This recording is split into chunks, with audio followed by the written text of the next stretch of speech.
Je souhaite aborder aussi un sujet avec vous, notamment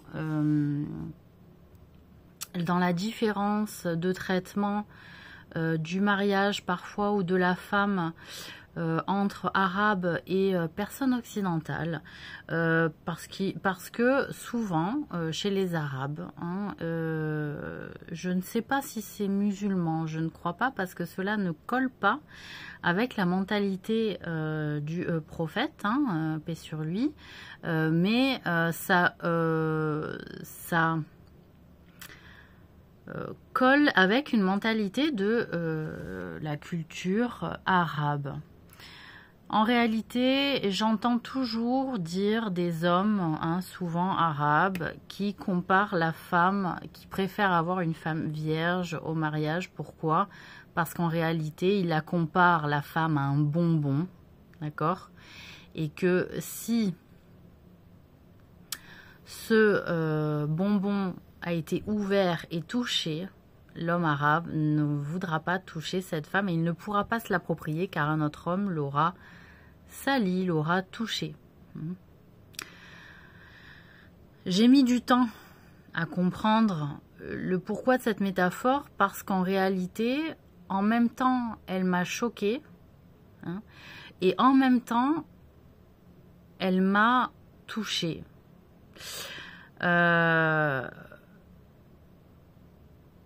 Mais ce qui m'a touchée, c'est le fait de ressentir qu'une femme peut être rejetée. D'accord ? C'est-à-dire que malgré le fait que même si la femme s'est fait avoir par un homme, elle a été naïve, elle a été touchée parce qu'elle a été naïve, ou peut-être qu'il y est arrivé un mal qui fait qu'elle a été touchée,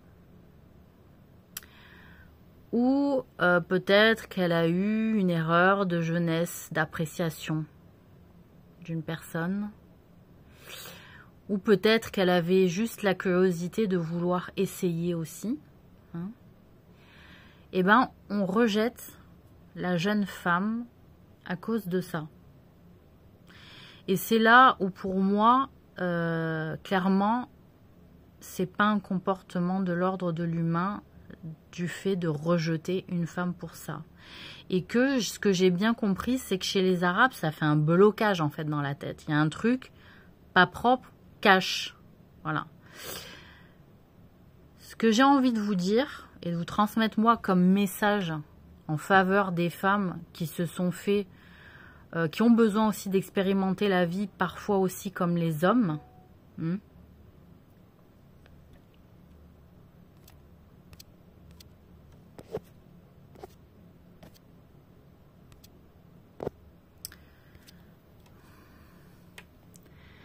C'est que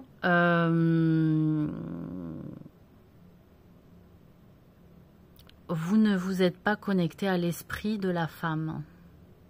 C'est-à-dire que vous voyez des femmes, effectivement, comme un objet de consommation, comme un bonbon. Vous pouvez la placer comme une reine à la maison, d'accord? La respecter, mais combien il y a de couples qui sont dans le cas chez les Arabes, où les couples préfèrent le silence et ne pas se calculer plutôt que le divorce. Alors qu'encore une fois, le divorce est prescrit et ça fait partie des réglementations islamiques. Là, pour moi, il y a une faille dans le fait de bien pouvoir transmettre et faire aimer aussi la religion musulmane. C'est-à-dire que vous entretenez une forme d'injustice alors que Dieu a rendu la justice par le droit au divorce.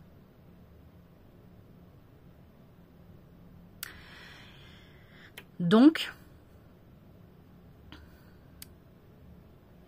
si on considère et on ne compare que la femme à un objet de l'ordre du bonbon qu'on consomme, C'est quelque chose qui se mange, qui s'avale, qui se digère et qui disparaît.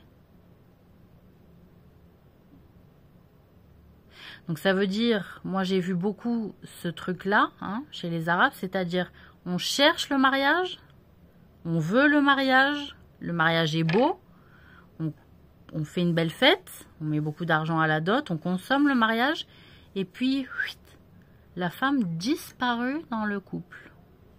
Ça y est. On voit plus la femme. Et on ne sait pas si le couple est heureux ou pas. Parfois, moi, de ce que j'entends du côté femme, c'est « il ne me touche plus, il ne me regarde plus ».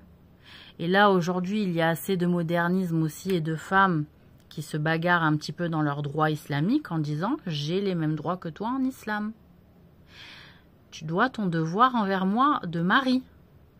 C'est 50% du dîn, ça veut dire c'est pas l'acte de se marier, c'est le fait de réussir son mariage et de rendre heureuse sa femme. Et là où on a un problème, c'est que les hommes se méfient perpétuellement de la femme, ont peur que le cœur change de l'homme, parce qu'ils ont vu qu'en Occident, les hommes s'étaient vachement féminisés et affaiblis au contact du droit des femmes.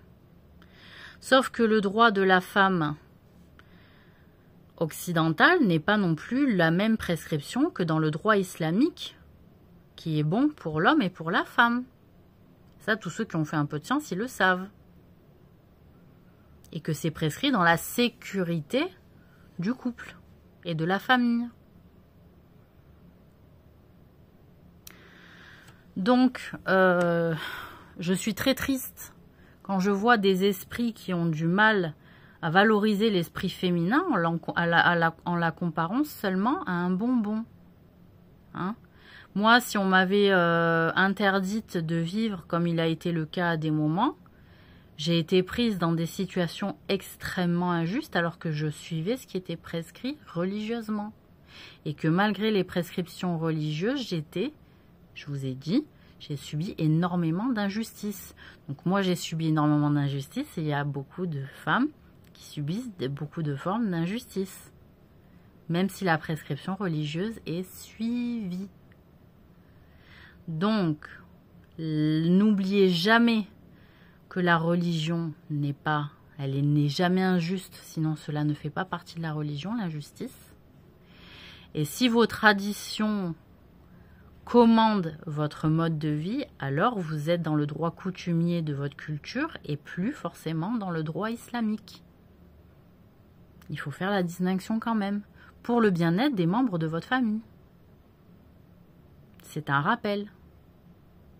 Vous êtes aussi en tant que, dans notre droit, en tant qu'homme, qu'époux, que père, une guidance pour la famille. Mais une guidance dans le bien, pas dans le mal. Sinon, encore une fois, vous sortez de la religion. La religion est une religion de bien. Voilà.